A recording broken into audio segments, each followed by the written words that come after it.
ଥରେ କୋର୍ଟକୁ ସେମାନେ ତାଙ୍କର ଯାହା ଯୁକ୍ତି ଅଛି ସେ ଯୁକ୍ତି ଉପସ୍ଥାପନ କରିପାରନ୍ତୁ ତାପରେ ଆଲୋଚନା କରିବାଟା ହେଉଛି ଭଲ।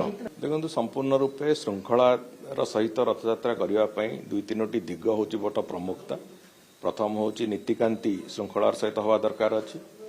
ଦ୍ୱିତୀୟ ହେଉଛି ଯେ ଠାକୁର ରଥ ଉପରେ ମଣ୍ଡନ ହେଲା ପରେ ବିରାଜମାନ କରା ପରେ ତାପରେ ଯେଉଁ ବାକି ଯେଉଁ ରଥ ଉପର ଯେଉଁ ନୀତିକାନ୍ତି ସିଏ ବି ଶୃଙ୍ଖଳାର ହେବା ଦରକାର ଅଛି। ଦ୍ୱିତୀୟତଃ ଯେଉଁ ଭକ୍ତମାନେ ଆସନ୍ତି ସେମାନଙ୍କ ପାଇଁ କୌଣସି ପ୍ରକାର ସମସ୍ୟା ନ ହେଉ, ତାଙ୍କ ପାଇଁ ସମ୍ପୂର୍ଣ୍ଣ ଭାବରେ ତାଙ୍କର ଦର୍ଶନ ସୁଗମ ହେଉ, ଇଏ ଗୋଟିଏ ବହୁତ ଗୁରୁତ୍ୱପୂର୍ଣ୍ଣ କଥା।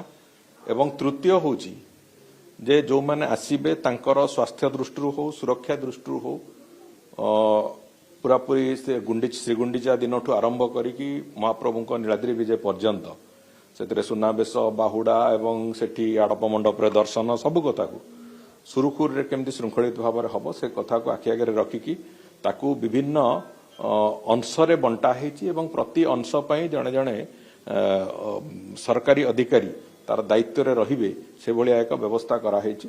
ତେଣୁକରି ନିଖୁଣ ଭାବରେ ଅସୁବିଧା ରହିତ ଭାବରେ ଯେମିତି ମହାପ୍ରଭୁ ଆମ ପାଇଁ ସବୁଠୁ ବଡ଼ ପ୍ରାୟୋରିଟି ଏବଂ ସବୁଠୁ ବଡ଼ ଲକ୍ଷ୍ୟ ତାକୁ ନେଇକି ଚାଲିବା ଆରମ୍ଭ ହୋଇଛି। ମୋତେ ଲାଗୁଛି ଆମେ ସଫଳତାର ସହିତ ମହାପ୍ରଭୁଙ୍କ ଆଶୀର୍ବାଦକୁ ନେଇକି ଚାଲିବୁ ଏବଂ ସଫଳତାର ସହିତ ଏ କଥାକୁ ସମ୍ପନ୍ନ କରିବୁ।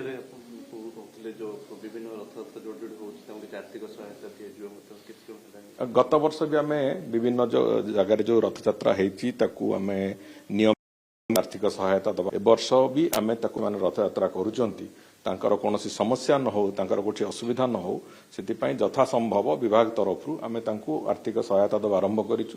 ଏଥର ମହାପ୍ରଭୁ ଶ୍ରୀ ବଳଦେବଜୀଉଙ୍କ ରଥ ଯେମିତି ଗତ 3-4 ବର୍ଷ ଧରିକି ଅସୁବିଧାର ସମ୍ମୁଖୀନ ହେଉଥିଲା ସେ ତାକୁ ଯେମିତି ନିରାକରଣ ପାଇଁ ଏଥର ମହାପ୍ରଭୁଙ୍କର ନୂଆ ରଥ ନିର୍ମାଣ କାମ ଚାଲିଛି ଏବଂ ସରିଲା ଭାବରେ ଆହୁରି ଅନେକ ଗୁଡ଼ିଏ ଜାଗାରେ ରଥଯାତ୍ରା, ରଥ ନିର୍ମାଣ ଏବଂ ରଥଯାତ୍ରା ତାକୁ ଠିକ୍ ଢଙ୍ଗରେ କରାଯାଉ ତାକୁ ଆଖି ଆଗରେ ରଖିକି ଆମେ ବାସ୍ତବରେ ନିଶ୍ଚିତ ଭାବରେ ତାକୁ କରୁଛୁ। ମହାପ୍ରଭୁଙ୍କର ମହିମା ଆହୁରି ପ୍ରଚାର ହଉ, ମହାପ୍ରଭୁଙ୍କ ମହିମା ସହିତ ମହାପ୍ରଭୁଙ୍କ କରୁଣା ସହିତ ଆହୁରି ଭକ୍ତ ସମାଜ ଯୋଡ଼ି ହୁଅନ୍ତୁ, ଏଇଟା ହେଉଛି ଆମର ଲକ୍ଷ୍ୟ।